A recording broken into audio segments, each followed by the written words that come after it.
Welcome back. I'm here with the newest member of our family, Coco, to bring you another great episode. This week, we discussed the classic Alfred Hitchcock film, North by Northwest, a coast-to-coast tale of mistaken identity, a mysterious organization, and microfilm, basically the flash drive of the 60s. Now, North by Northwest is listed among the canonical Hitchcock films of the 50s and 60s and is specifically known for its on-location filming throughout the country, then a very expensive and risky process. Among the locations used in the film are, so we begin with 430 Park Avenue, the building that was the backdrop during the opening credits. And this building was constructed in 1916 as the luxury apartment tower, the Avenue Apartments. And in 1953, the building was stripped of its facade and converted to offices. The Commercial Investment Trust Building at 650 Madison Avenue is the location of Roger's office and the building he walks out of in his first appearance in the film. And of course, the Plaza Hotel, one of the more famous locations in the movie. After taking a cab with his secretary, Thornhill has a drink in the Oak Room of the Plaza Hotel, where he is then kidnapped by Van Damme's henchmen. From there, Thornhill's kidnappers drive him to Townsend's Old Westbury Gardens estate on Long Island. And after questioning Thornhill, Van Damme instructs Leonard and his other henchmen to intoxicate Thornhill by force. But any madman in the 1960s worth his salt would have just gotten intoxicated voluntarily. Am I right? And in a real wow, have times changed moment, Thornhill escapes from Van Damme's henchmen at the plaza and takes a taxi to the UN headquarters, because in those days, apparently you could just walk into the UN and ask to see a diplomat. And the UN headquarters were designed by the same architects who designed Thornhill's office, Harrison and Abramovitz. Interestingly, the scene of Thornhill going to the UN in New York was filmed illicitly because after reviewing the script, UN authorities denied permission to film on or near its property. After two failed attempts to get the required shots, Hitchcock had Grant pull up in a taxi cab right outside the General Assembly building while a hidden camera crew filmed him exiting the vehicle and walking across the plaza.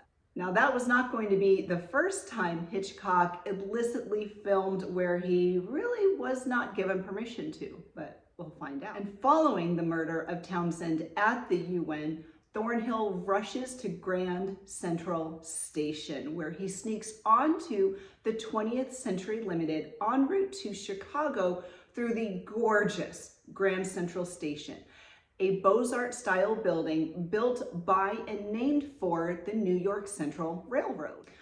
Opened in 1913, the terminal was built on the site of two similarly named predecessor stations, the first of which dated to 1871. So after some flirtatious drinking in the dining car, Thornhill and Eve arrive in Chicago at the LaSalle Street location where Kendall gets the instructions for his meeting with Kaplan. Once in Chicago, Thornhill is officially on the run and he makes his way to the Midwest.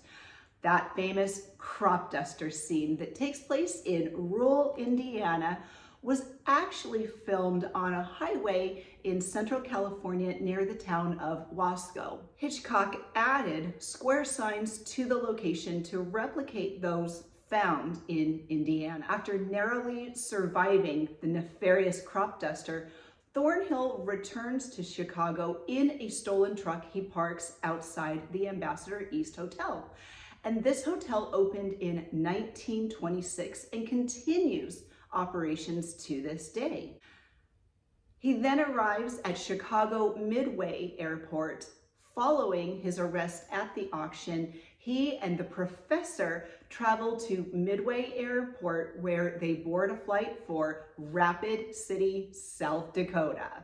The murder of Roger Thornhill takes place in the Buffalo Room of the Memorial View building at Mount Rushmore, the only location Hitchcock was allowed to film at. And this building was constructed in 1957 as part of the National Park Service's Mission 66 program and was designed jointly by NPS architect Cecil J. Doty and local architect Harold Spitznagel. Sadly, the building was demolished in 1994. And the Van Dam house. This was set atop a cliff on Mount Rushmore like some Bond villain. And believe it or not, this is not a real structure that exists at the top of Mount Rushmore. Hitchcock asked the set designers to make a house in the style of Frank Lloyd Wright, then the most popular and most well-known architect in the United States at the time. Shortly before filming was scheduled to begin, a reporter asked Hitchcock about the chase scene. Hitchcock, ever the showman and a little bit of a smartass, handed the journalist a napkin with the president's head drawn on it and a dotted line purporting to show the chase path.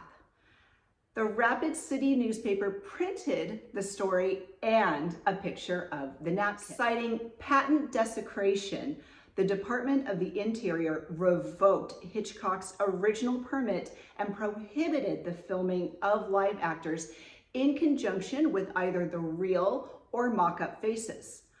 I'm sure the Sioux, the tribe whose land Mount Rushmore resides on, has something to say about desecration.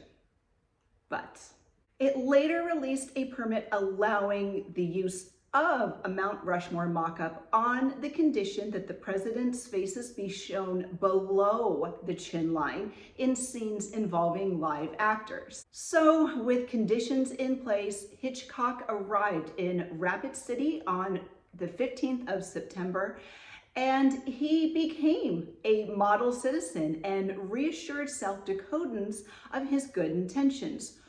Quote, "It's a good thing to see the big mountains that we have. This is part of America," end quote. According to the local press, the beautiful weather and the cooperativeness of Black Hills residents impressed both MGM officials and Hitchcock. So filming went off without a hitch. Altogether, the crew shot 3 scenes at Mount Rushmore: Ava Marie Saint's stage shooting of Grant in the Memorial Cafeteria, the parking lot scene where the Rangers haul away Grant's dead body in a station wagon, and a number of views of the memorial from various terraces. Ironically, the way in which some of these general views and the still shots of the stone faces were used contributed to much of the subsequent controversy surrounding the film. Technically, Hitchcock kept half of his word to the National Park Service.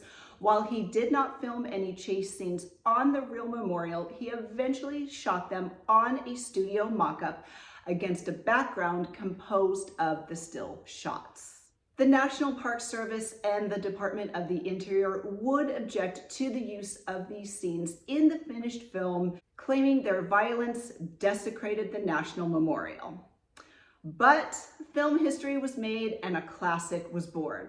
So go ahead and give the subscribe button a loud train whistle so you never miss a thing. We had so much fun bringing you Action August, and we will continue September with our regularly scheduled program. Our beloved wheel